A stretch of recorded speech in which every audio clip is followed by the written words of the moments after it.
नमस्कार।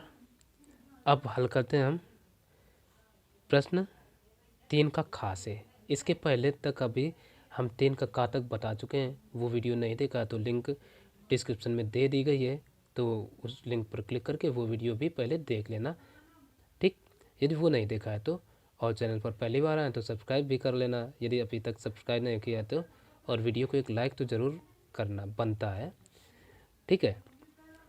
तो देखिए ये सवाल क्या है और प्रश्न हम किस तरीके से इसी तरीके से डालेंगे ऊपर, ताकि एग्जामिनर की तुरंत नज़र पड़े और वो पूरा का पूरा मार्किंग कर दे, ठीक है। क्योंकि उससे भी कापी हल करने के लिए तकरीबन एक कापी में 3-4 मिनट लगाते हैं, और ज़्यादा अधिक समय लगाएंगे तो उनका समय ज़्यादा नष्ट होता है, ठीक है। तो इसलिए आप प्रश्न संख्या अच्छे तरीके से ऊपर टॉप पर ही डालेंगे तो उनकी एग्जैक्टली नज़र जाएगी, तो इधर उधर उन्हें प्रश्न संख्या भी ढूंढने में कठिनाई नहीं होगी, ठीक। बहुत से इधर डलवाते हैं, इधर कापियाँ बंद जाती हैं, तो कभी कभी उन्हें काफ़ी मशक्क़त करनी पड़ती है। तो ऐसा हमें नहीं करना, टॉप पर ही प्रश्न डालना है।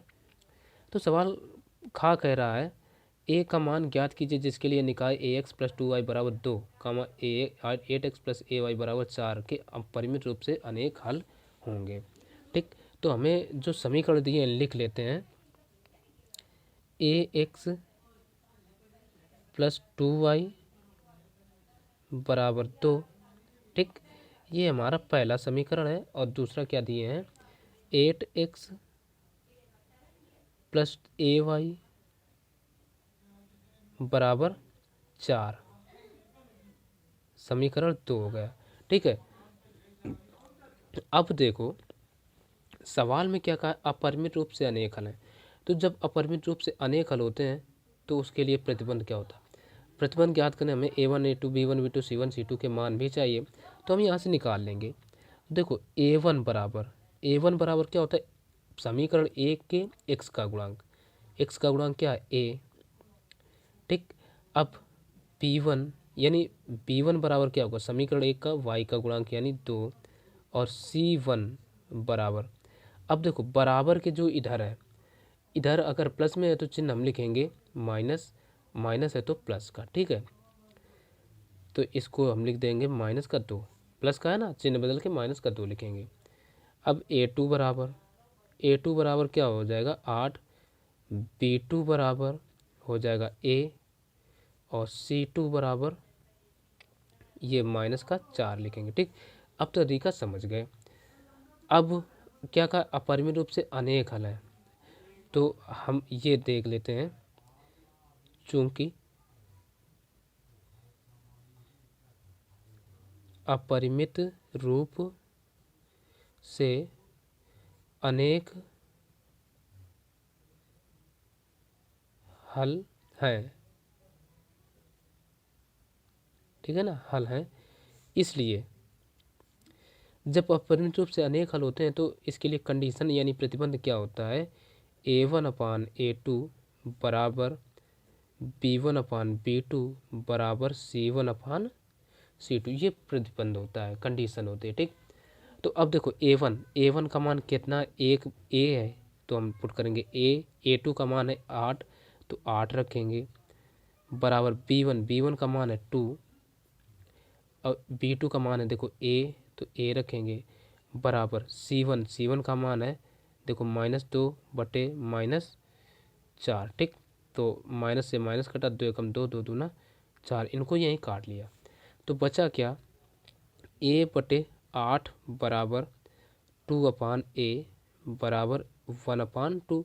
अब देखो हमें a का मान निकालना है, तो चाहे a का मान ज्ञात करें, इसको और इसको बराबर करें या इसको और इसको करा लें, तो पहले और इसको ये बराबर कराए लेते हैं, ठीक। या इसको कराएं तो इसको कराए लेते हैं, तो ये देखो क्या हो जाएगा हमारा 2/a बराबर 1/2, तो a का इधर गुणा 2 का इधर, तो यहाँ से a का जब 1 में कराएंगे तो क्या आ जाएगा a, और 2 का 2 में होगा तो 2 दूना 4, यानी a का मान आ गया 4, ठीक। और यही हो जाएगा आंसर, ठीक है। तो अब देखेंगे इसका अगला नंबर सवाल। अब देखते हैं हम प्रश्न 3 का गा नंबर। ये देखिए 3 का गा है, कह रहा है दिए गए चित्र में P S upon S Q बराबर पी टी अपान टी आर है तथा कोण पी एस टी बराबर कोण पी आर क्यू है, सिद्ध कीजिए कि त्रिभुज पी क्यू आर एक समद्विबाहु त्रिभुज है। ठीक, तो ये चित्र दिया गया। तो सबसे पहला काम है हम इसमें जो चीज़ दी गई है वो लिख लेते हैं, हेडिंग डाल करके दिया है। ठीक,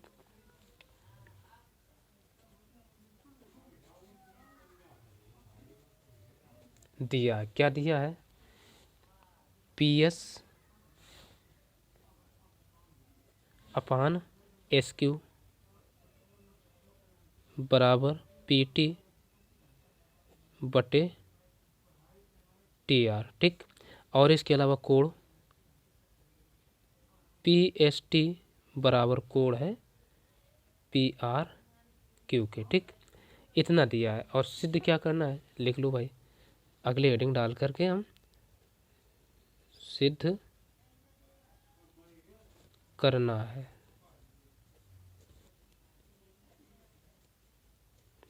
सिद्ध करना हमें क्या कह रहा है, पी क्यू आर एक समद्विबाहु त्रिभुज है, यानी त्रिभुज पी क्यू आर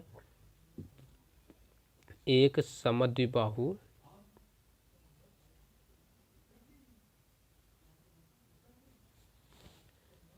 त्रिभुज है। ठीक है, चलो अब करते हैं हल। हल में क्या करें, पहला काम है ये चित्र बना लेते हैं। ठीक है, चूंकि चित्र है जरूरी।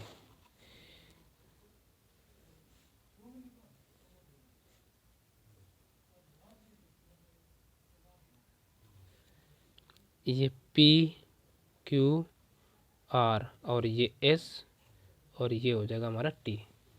ठीक, बना लिया। अब ये कोण और ये कोण पहले से ही बराबर दे रखे हैं। ठीक, तो हम हल करते हैं और देखते हैं क्या। देखो जो दिया है वो लिख ही लिया, सवाल की खास ज़रूरत कुछ नहीं। तो हम लिखेंगे चूंकि क्या दिया है, पी एस बटे एस क्यू बराबर क्या है, पी टी अपान टी आर। ये कहाँ से हमें मिला, ये है दिया है, दिया है। ठीक, जब ये चीज़ दी गई है तो इसका अर्थ देखो, P S upon S Q यानी P S upon S Q बराबर पी टी अपान ये टी आर है। तो थेल्स प्रमेय का विलोम क्या कहता है, तो हम लिख लेते हैं, इसलिए थेल्स प्रमेय के विलोम से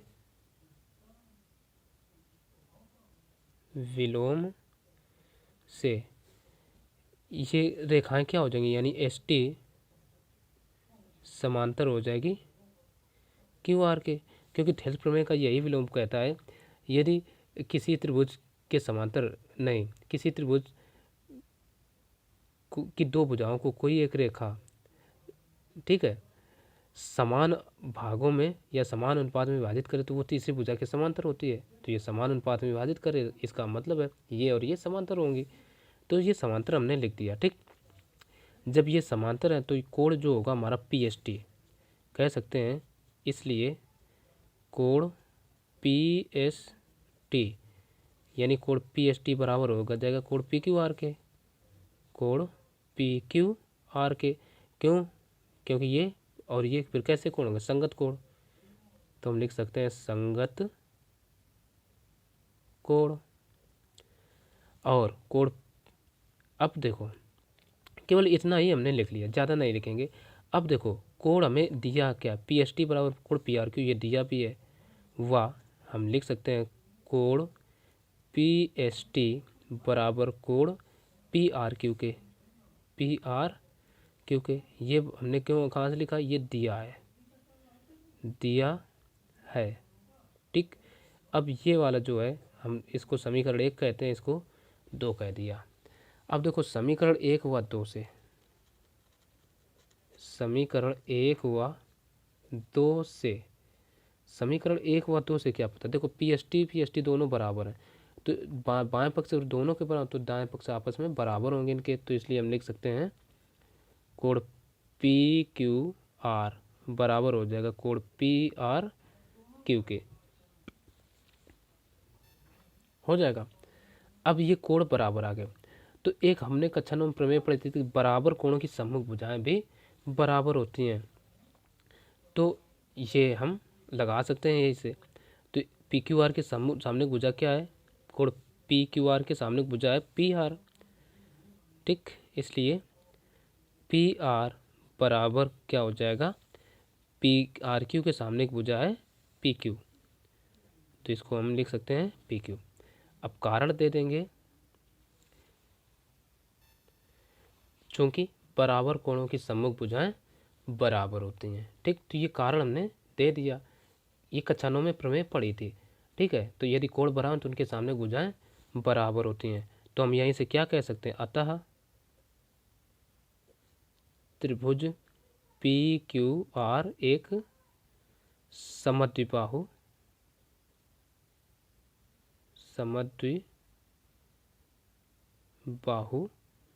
त्रिभुज है, ठीक। और यही हमें सिद्ध करना था, जो कि प्रूव हो गया, ठीक। तो अब देख लेंगे अगला सवाल। अब अगला सवाल 3 का घ नंबर देखते हैं। कह रहा है 40 सेंटीमीटर ऊंचे शंकु के चिन्हक के वृत्ताकार सिरों की त्रिज्याएं 38 सेंटीमीटर और 8 सेंटीमीटर हैं। शंकु के चिन्हक की तिरछी ऊंचाई ज्ञात कीजिए। तो इसमें हम सबसे पहला काम है चित्र बनाना। तो एक हम चित्र बना लेते हैं, ये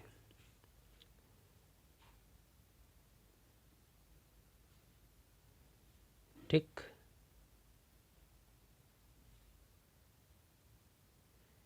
ये अब देखो वृत्ताकार सिरों की त्रिज्याएं, ठीक है ना, यानी इसकी त्रिज्या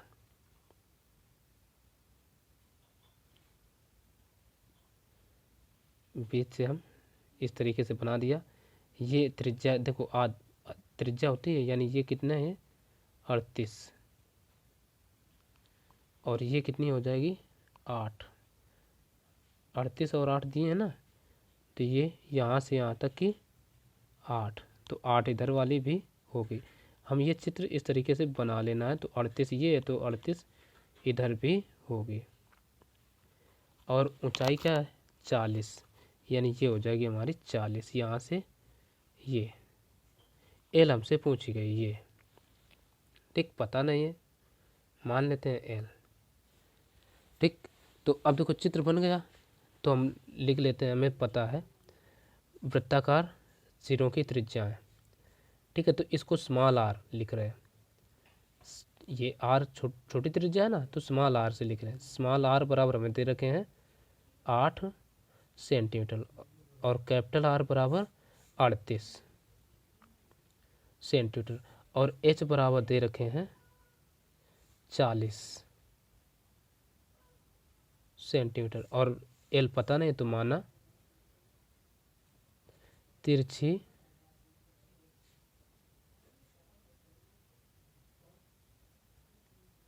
ऊंचाई, तिरछी ऊंचाई बराबर क्या एल मान लिया, ठीक। तो अब हमसे पूछा है, जब तिरछी ऊंचाई कहा है, तो शंकु की यानी चिन्ह की तिरछी ऊंचाई होती है, तो ये सूत्र हम लगा देते हैं सीधे, शंकु के चिन्हक की तिरछी ऊंचाई,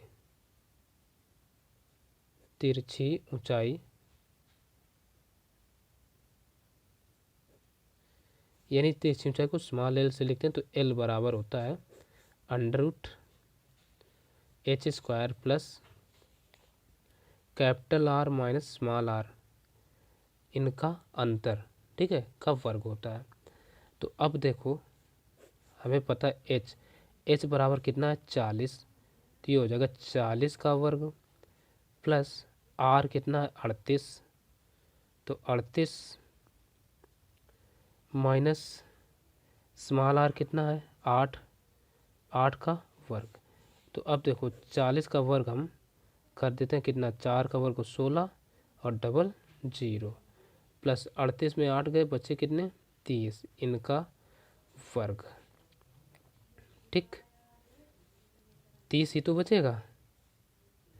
अब ऐड कर दो, 16 का वर्ग कितना हो जाएगा, ठीक है 16 का वर्ग, अरे ये तो 1600 लिखे ही हैं, प्लस 30 का वर्ग, 3 तिरका 9 यानी 900, इनको ऐड कर दो, 16 9 2500, तो इनका जब वर्गमूल लेंगे तो ये आ जाएगा, ये देखो 25, 16 9 25, अब ये कितना हो जाएगा, ये 25 और डबल जीरो मतलब 50 आ जाएगा 2500 का, तो यही सेंटीमीटर, और ये आंसर हो जाएगा। तो अब देखेंगे अगला सवाल। अब चौथा सवाल जो है वो भी 4 अंक के सवाल होंगे, उसमें भी देखिए कहा सभी खंड कीजिए, ठीक है। तो देखते हैं। अब देखिए इधर अभी ये जो जगह बची है, अब यहाँ हम, ये नहीं है कि यहाँ कोई अगला सवाल कर लें, इसको हम छोड़ देंगे। यदि ऐसी जगह बचती है तो उसमें नहीं करना है, अगले प्रश्न पर ही करना है जाकर के, ठीक। तो अगला हम सवाल अगले प्रश्न पर ही करेंगे। अब देखते हैं प्रश्न नंबर 4 का कह रहा है यूक्लिड विभाजन प्रमेय का यानी एल्गोरिथम का प्रयोग करके 272 और 1032 का HCF ज्ञात कीजिए, ठीक है। तो यहाँ पर हम लिख लेते हैं। अब देखो इसमें बड़ी संख्या कौन है, 32 है ना, तो ये हम ऐसे पहले चलो लिख लेते हैं 272 इज लेस देन 1032, ठीक। तो बड़ा क्या है, 32 है ना, तो 32 को हमने बड़ा दिखा दिया, तो इसलिए मान लेते हैं यहाँ पर a बराबर 10, 32 कामा b बराबर कितना हो जाएगा 272।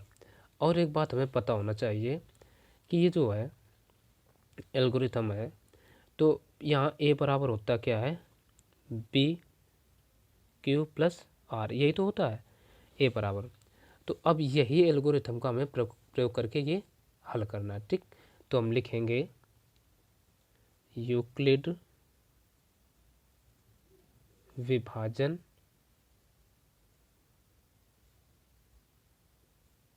एल्गोरिथम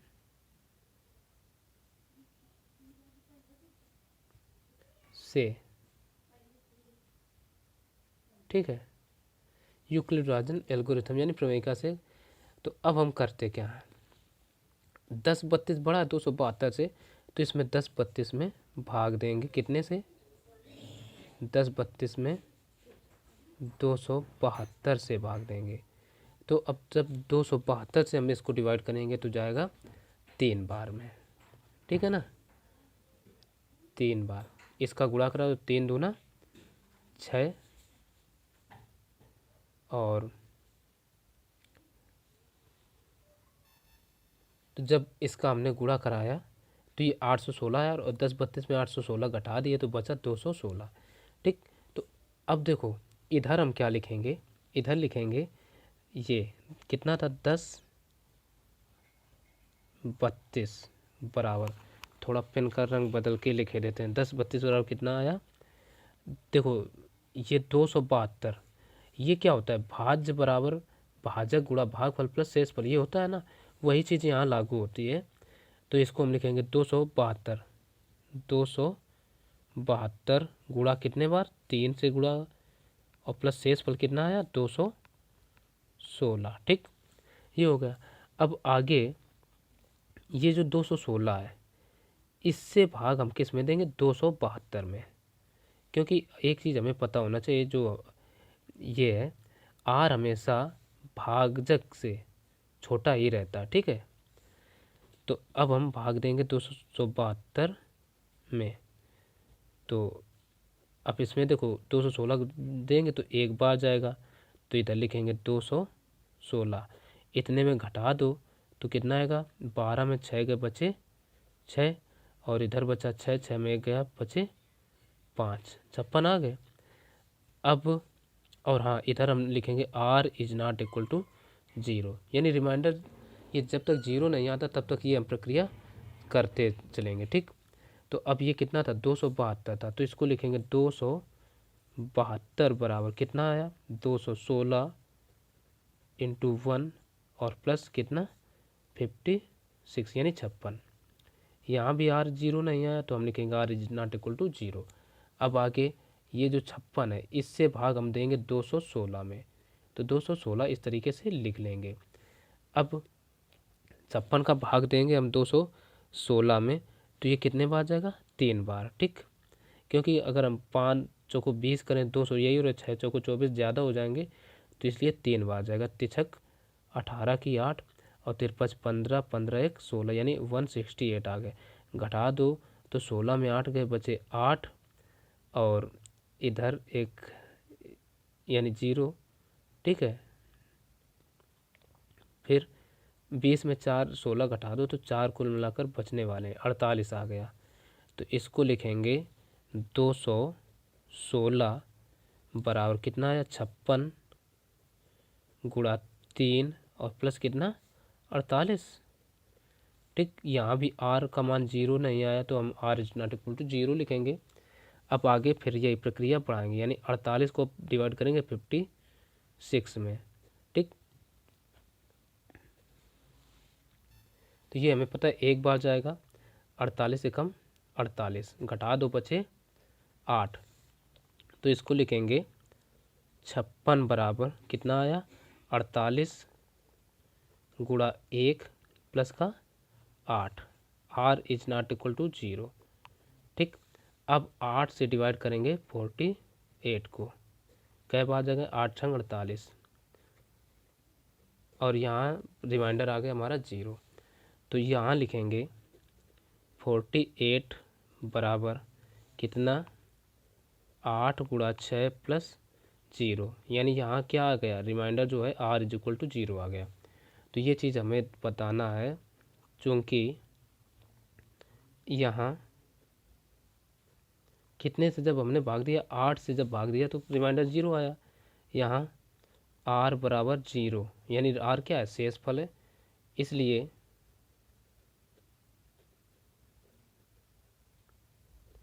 ये जो है कौन सी संख्या थी हमारी 272, यानी हम लिख सकते हैं ऐसे ही HCF आप कितना 200 यानी 272 कामा 10 32 बराबर कितना आ जाएगा आ गया 8, और यही होगा इस सवाल का आंसर, ठीक। तो अब देखिए अगला सवाल। अब देखिए प्रश्न 4 का खा क्या कहता है। कह रहा एक त्रिभुज ABC की भुजा BC पर एक बिंदु D इस प्रकार है कि कोण ADC बराबर कोण PAC है। सिद्ध कीजिए कि CA² बराबर CB डॉट CD, ठीक।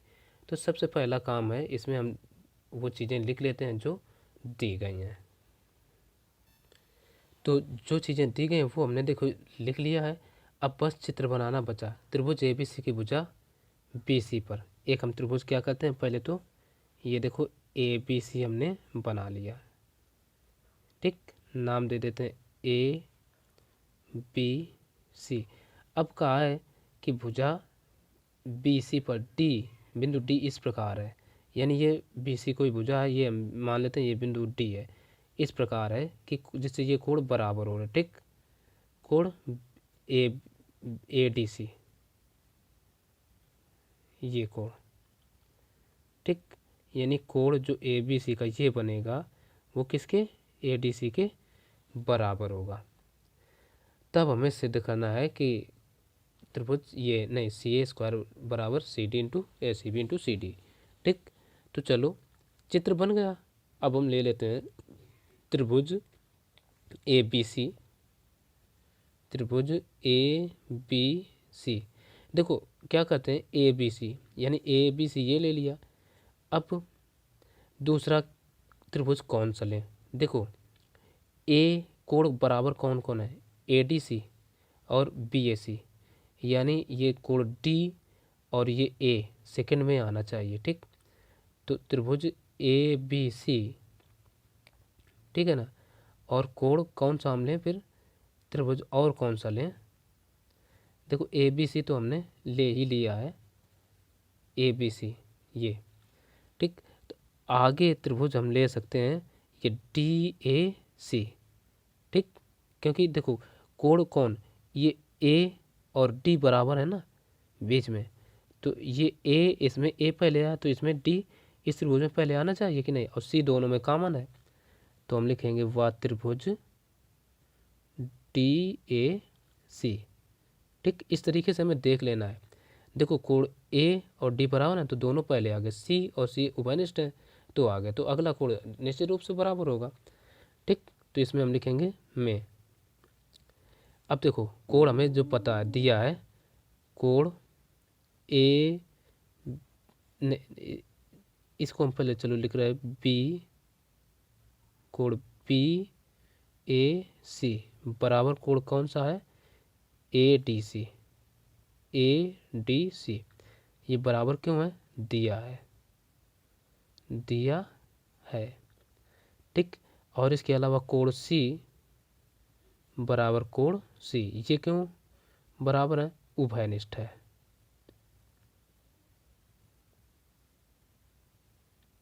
उभयनिष्ठ।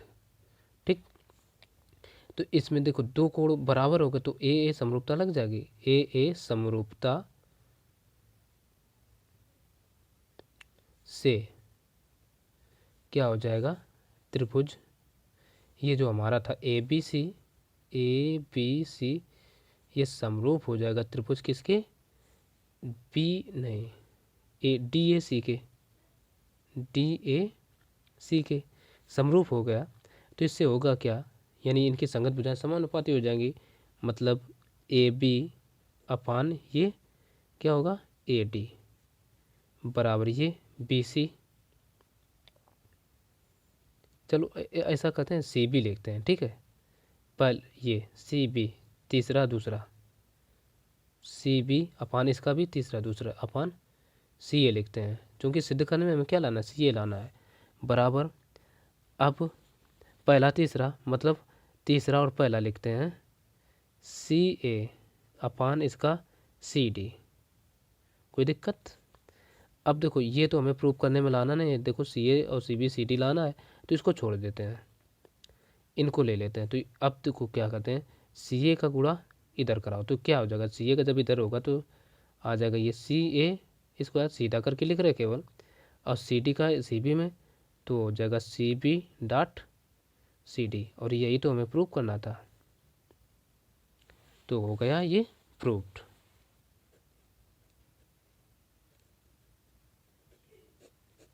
तो अब देखेंगे अगला सवाल। अब देखते हैं प्रश्न संख्या 4 का गा। 4 का गा देखो क्या कहता है, 5 सेंटीमीटर लंबी रेखाखंड खींचिए और इसे 2:3 के अनुपात में विभाजित कीजिए, दोनों भागों की माप लिखिए। ठीक, तो इसको भी हल करते हैं और ये एक रचना है। तो इसको देखो सबसे पहले क्या कहा है, 5 सेंटीमीटर लंबी रेखाखंड खींचिए, तो यहाँ से हम क्या करते हैं, 5 सेंटीमीटर लंबा एक रेखाखंड ये खींचते हैं। ये देखो यहाँ से हो गया ये ना 5 सेंटीमीटर, एग्जैक्टली ऐसे हमें माप लेना है। ये ठीक, ये 5 सेंटीमीटर यहाँ से यहाँ तक ये हो गया। फिर क्या करना है, देखो इसको दो तरीके से हम कर सकते हैं। ठीक, अब एक कोई न्यून कोण बनाते हुए रेखा हम क्या करें, ऊपर की ओर इधर खींच देते हैं, इतनी बड़ी ये एक न्यून कोण बनाते हुए रेखा हमने ऊपर की ओर खींच दी।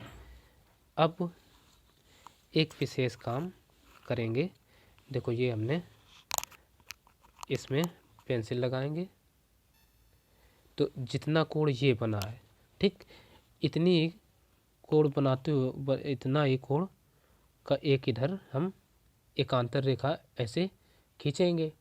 ठीक है, जिसे एकांतर कोण कुल मिला करके बराबर होने चाहिए। ठीक, तो क्या करते हैं ये, ठीक है इतना हम यहाँ से देखो ऐसे ये मारा चाप।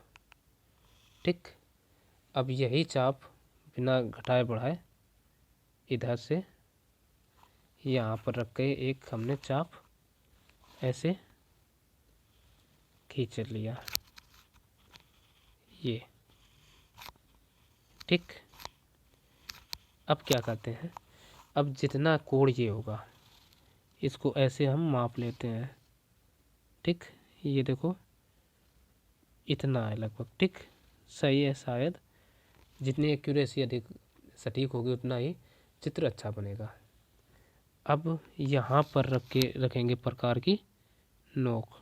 ठीक, सही है ना।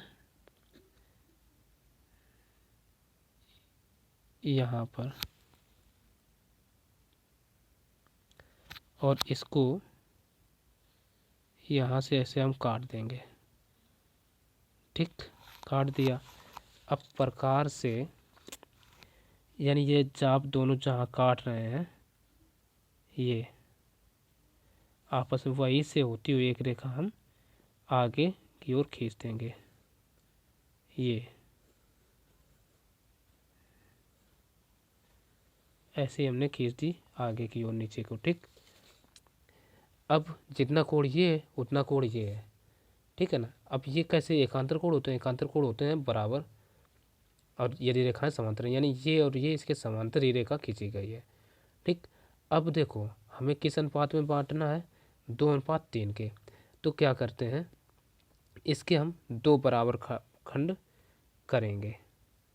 ठीक, तो जैसे ये इतना है, हमने इतना ले लिया, एक ये चाप इसमें मारा और एक प्रकार की नोक उठाई यहाँ पर ये मार दिया। अब इस वाले में क्या करेंगे, 3 बराबर चाप मारेंगे। ठीक है, ये देखो बिना दूरी घटाए बढ़ाए जितने इसके मारे थे उतने चाप इसके मार दिए, और इसको नाम दे देते हैं इसको P। तो इसको कहेंगे, ये जो चाप है A1 और इसको A2।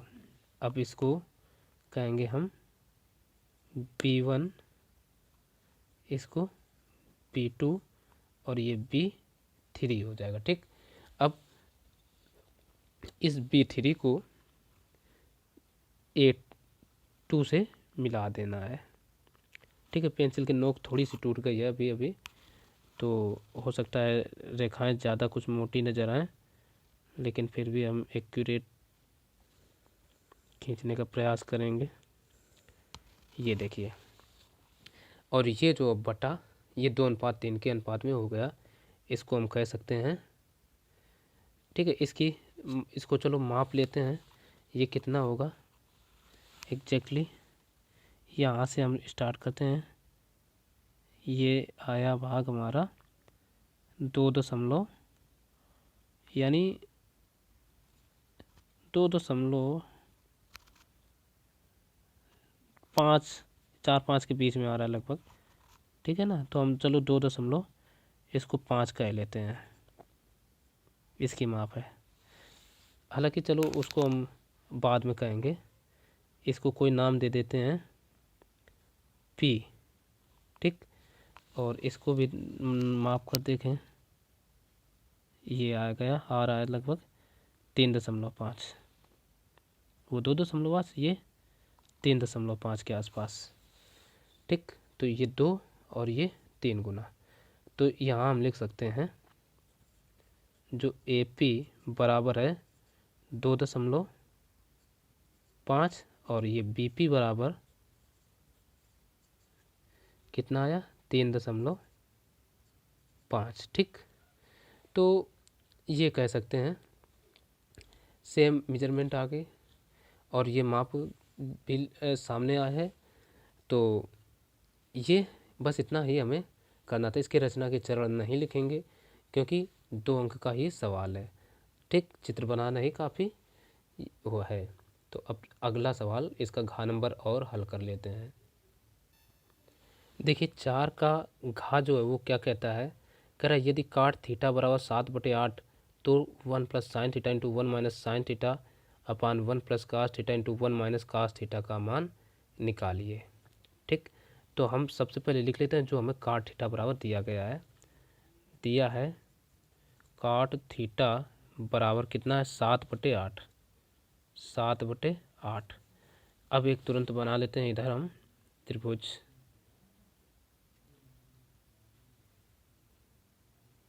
नाम दे देते हैं A, इसको B, इसको C। ठीक, अब देखो काट थीटा, यानी काट थीटा बराबर क्या होगा, ये यहाँ पर मान ले थीटा है, तो थीटा और 90 की भुज के बीच वाली भुजा क्या होती है, आधार। तो आधार बटे लंब हो जाएगा।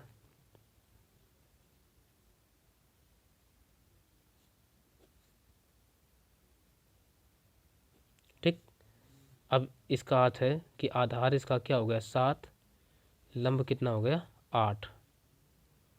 ठीक, तो अब हम ले लेते हैं AC ज्ञात करना है पहला काम। तो देखो समकोण त्रिभुज है, समकोण त्रिभुज ABC में क्या लगा दें, पाइथागोरस प्रमेय लगाने से ये भुजा निकलेगी। तो पाइथागोरस प्रमेय से, पाइथागोरस प्रमेय क्या होती है, कर्ण का वर्ग। ठीक है, तो कर्ण क्या है AC, तो AC का स्क्वायर बराबर हो जाएगा AB स्क्वायर प्लस BC का स्क्वायर। ठीक, लंब स्क्वायर प्लस आधार स्क्वायर। तो AC का मान हमें पता ही नहीं है, तो AB कितना है 8, 8 का वर्ग प्लस 7 का वर्ग, तो 68, 64 प्लस 7 सत्ते 49। तो इनको ऐड करेंगे तो 9 4 13 के 3 4 6 10 11 113, यानी ये AC स्क्वायर बराबर आ गया। तो AC बराबर आ जाएगा यहाँ से √113। अब हमें देखो इसमें साइन और कास और दिए हैं सवाल में, तो इनके मान पता करने होंगे, तब यहाँ से निकाल लेते हैं। साइन थीटा बराबर, साइन थीटा बराबर क्या होता है, लंब बटे कर्ण, लंब बटे कर्ण। तो देखो लंब क्या है 8 है, कर्ण कितना आया √113, ये हो गया। अब कास भी है तो कास का अनुमान निकाल लेते हैं। कास थीटा बराबर क्या होता है, आधार बटे कर्ण, आधार बटे कर्ण। तो आधार क्या है 7, कर्ण क्या है √113। ठीक, ये हो गया। अब हमें इसका मान ज्ञात करना है, तो अब लगा देंगे यही। अब देखिए तब क्या है 1 plus sine theta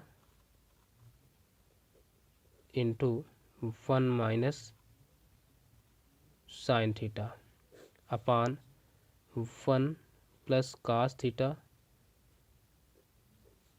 into 1 minus cos theta.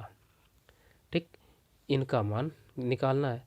तो देखो बराबर, पहले तो A plus B into A minus B ये बन जाएगा, तो इसको हम लिख सकते हैं 1 माइनस साइन स्क्वायर थीटा बटे नीचे A plus B into A minus B, तो 1 माइनस ये हो जाएगा कास स्क्वायर थीटा।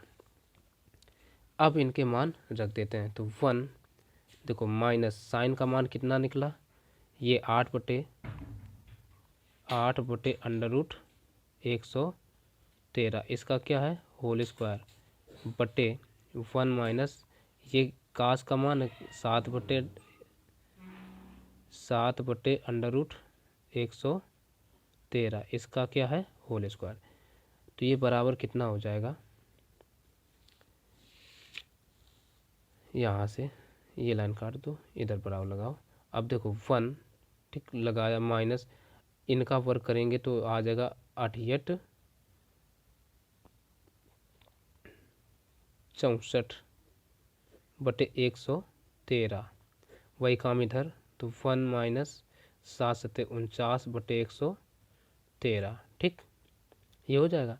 अब एलसीएम ले लो, तो एलसीएम लेंगे तो ये आ जाएगा हमारा 113 इधर, तो 113 माइनस 64 बटे 113 ये रहेगा। अब इसका भी एलसीएम बटे 113 का इधर, तो 113 माइनस 49 बटे 113, 113 से 113 कटे। अब देखो 113 में 64 घटा दो, कितना बचेगा 49। ठीक है ना, और 113 में 49 घटाएंगे तो कितना आ जाएगा 64। तो यही हो जाएगा इसका आंसर 49/64। बस इस वीडियो में इतना ही। बाकी के सवाल अगले भाग में बताए जाएंगे। तो यदि वो भाग जल्दी से जल्दी आप देखना चाहते हैं तो चैनल को सब्सक्राइब कर लेना और बेल आइकन को भी प्रेस करना और कमेंट भी करना। तो चलिए फिर मिलते हैं अगले भाग में। तब तक के लिए नमस्कार।